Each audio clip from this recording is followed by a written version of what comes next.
Union council खॾर जे chairman Abdul गनी उन्नड़ पारां सकण press club जे नवनि चूंडिजी आयल उहिदेदारनि जे मान में आजियाणो ॾिनो। इन मौक़े ते हिन ॻाल्हाईंदे चयो त असां जॾहिं खां होश संभालियो आहे तॾहिं खां सकण प्रेस क्लब खे हमेशह मुतहरिक ॾिठो आहे।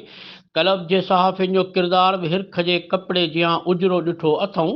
हिन चयो त असां उमेद करे सघूं था त नवां आयल उहिदेदार सकण प्रेस क्लब जी बहितरी समेत आवाम जो आवाज़ आला ऐवाननि ताईं पहुचाइण वारी पंहिंजी रिवायत खे क़ाइमु रखंदा। हिन इहो बि चयो त असांजो पंहिंजनि वॾड़नि जे वातां ॿुधल हो त सकरण में क़ाज़ी ख़ानदान जो सहाफ़त में वॾो किरदारु आहे जेको लॻभॻि मुनी सदीअ खां हलंदो अचे। अॼु हुन खे अखियुनि सां ॾिसी रहिया आहियूं। आजियाणे में सकण प्रेस क्लब जे सदर रज़ा मोहम्मद सियाल ॻाल्हाईंदे चयो त असीं शुक्रगुज़ार आहियूं भाउ अब्दुल गनी उन्नड़ जा जिन मान ॾेई इज़तूं बख़्शियूं।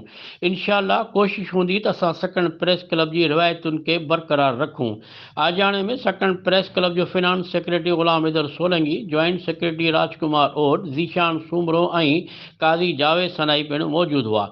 इन मौक़े ते मेज़बान पारां उहिदेदारनि खे गुलनि जा हार पाराए खेनि मिठाइयूं खाइण बैदि ख़ुशीअ में केक पिणु कटियो।